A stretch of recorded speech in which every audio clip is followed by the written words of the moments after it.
Well, good morning and welcome to the channel. Hopefully you're here for a secondary math lesson to find out about how to solve inequalities. Maybe you're watching this live, maybe you're watching this later, or maybe you're watching this because you're back at school and you've got to learn about solving inequalities and you're like, oh, what am I doing? So that's why we're here, to try and make sure that we can make it clearer to people. I'll try and do it in my own style of trying to get everything clear, making sure it's understood. Please, like every lesson I do, feel free to put questions in the comments below, and if at any point I'm disturbed by a baby that's lying on the floor asleep, then I do apologise. She will join us for the rest of the lesson. So let's get straight on with the intro.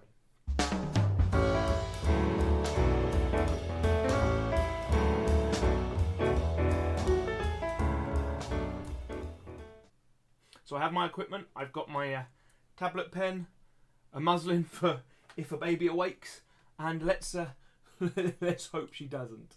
I'm on duty today, so let's see what we've got. We are going to be solving inequalities. Now, inequalities look a little like this. So hopefully people who are coming to this lesson already understand that to solve an equation, we have something like this, and we're going to use a step-by-step approach of taking the 5 away. So we have 3x stays there, the equals lines up. I always try and keep the equals lined up. That makes 12, and I not often circle the operation. Then I'm going to divide by 3. If you're not clear on this, there are lessons on the channel about solving equations, and they are useful to do first, because these are going to become in very useful, because what I want people to do is think about what this is saying in words. So what this is saying in words is that there is an unknown amount, and that is what we call x. X is not scary. Letters are not scary in things. Anyone who says, oh, I can't do algebra because it's got letters in it for numbers, they've missed the point. It's just an unknown amount. It's a box with a question with an amount we don't know in it, and the unknown amount has been multiplied by 3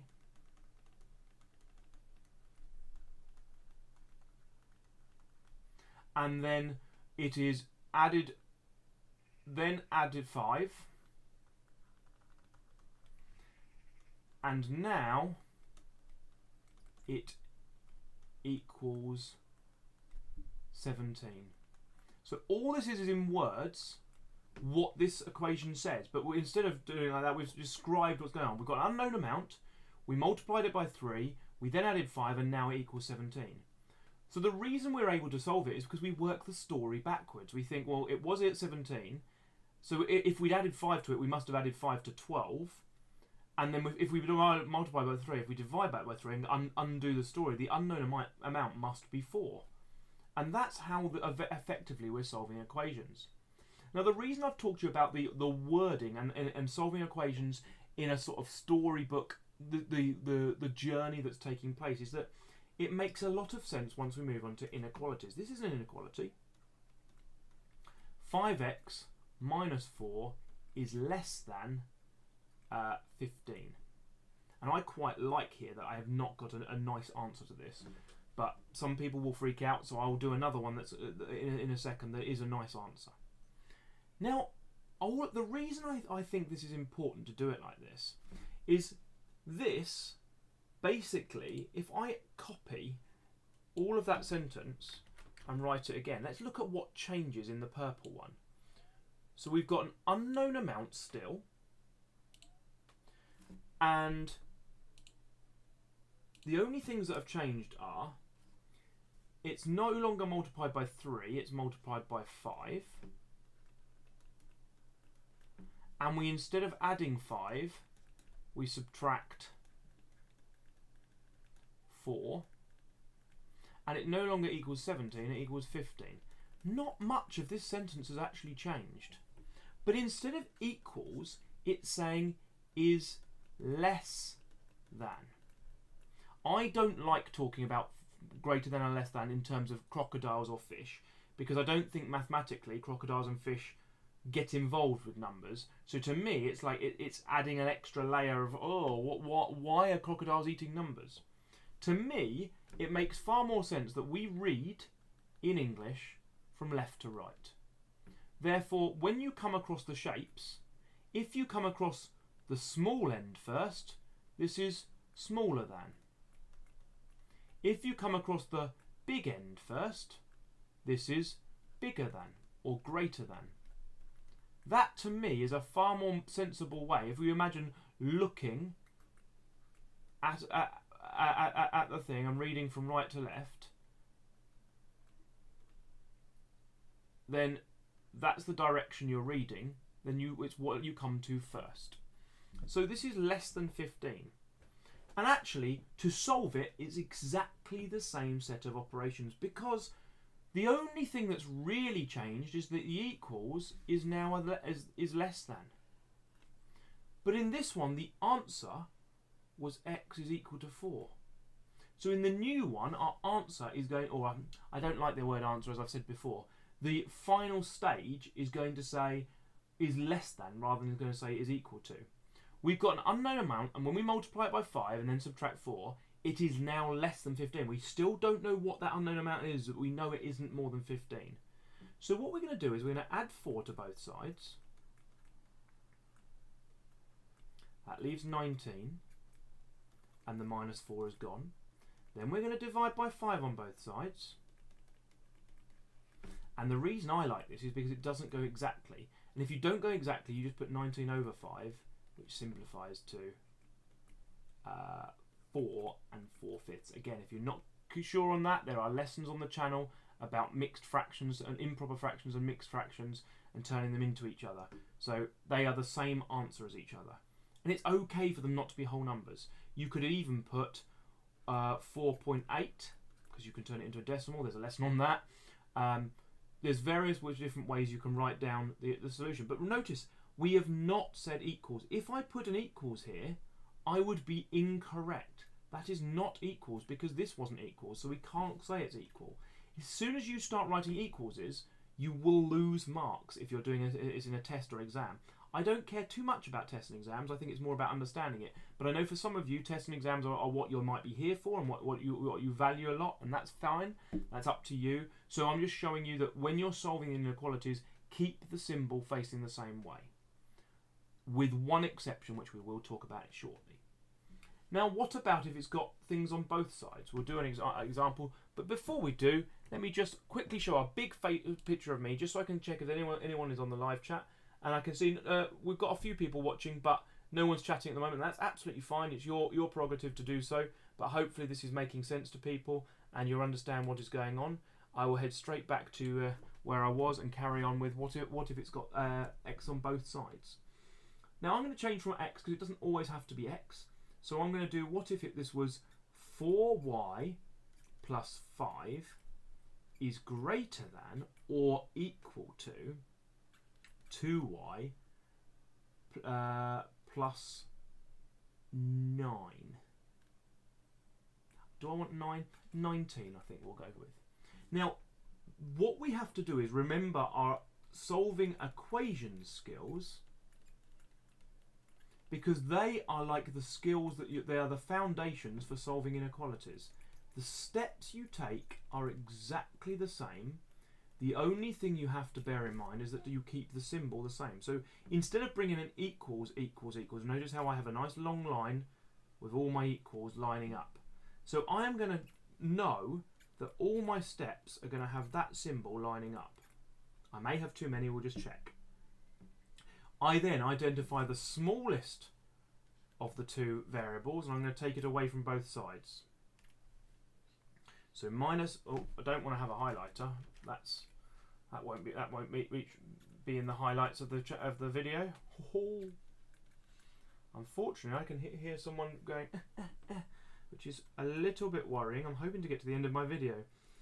2y plus 5 is equal to 9 is greater than or equal to 19.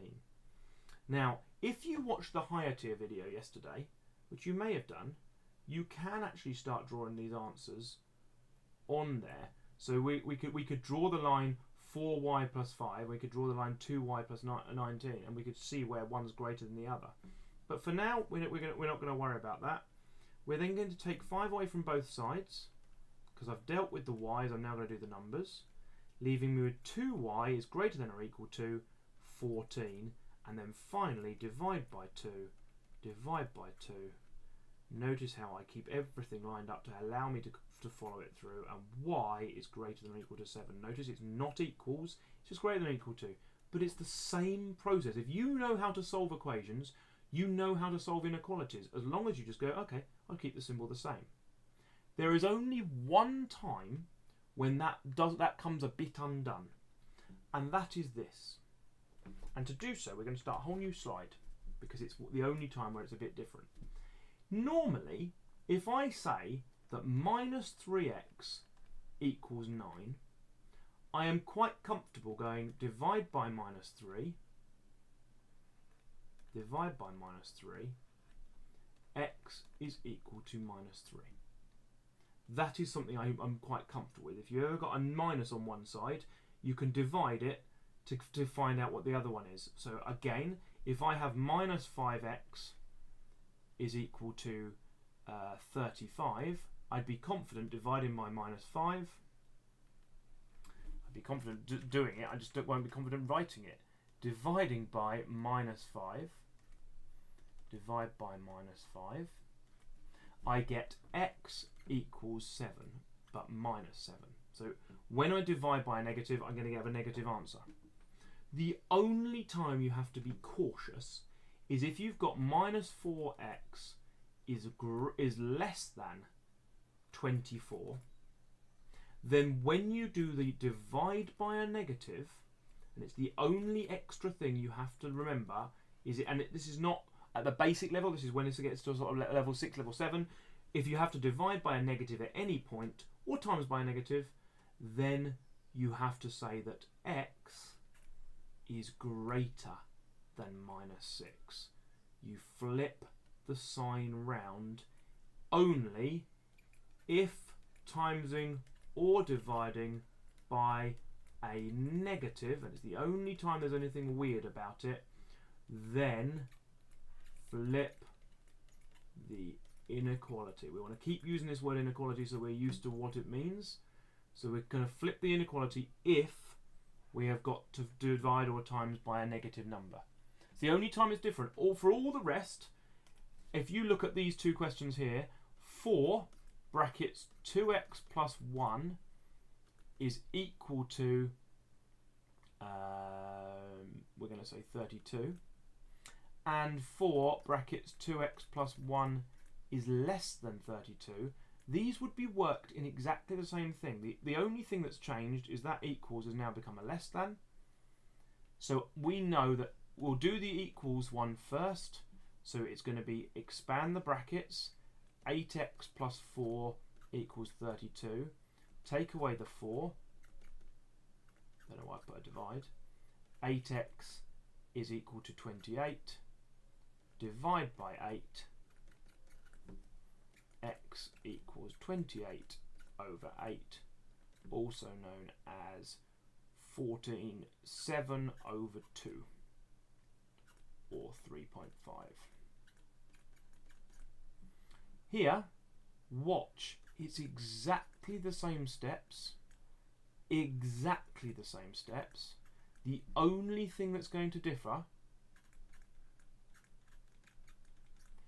is instead of equals, equals, equals, equals, we've got less than, less than, less than, less than, less than. So solving inequalities is not something that you should find particularly hard if you can solve equations. That's been the 15-minute lesson. Hopefully that will help you with all your, if you're doing homework, if you're working through this in the summer. If you're about to have a summer holiday, then it's been lovely working with you.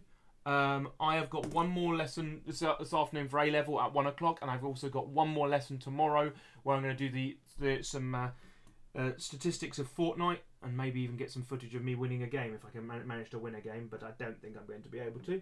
I managed to come second yesterday, and that was a series of silly mistakes.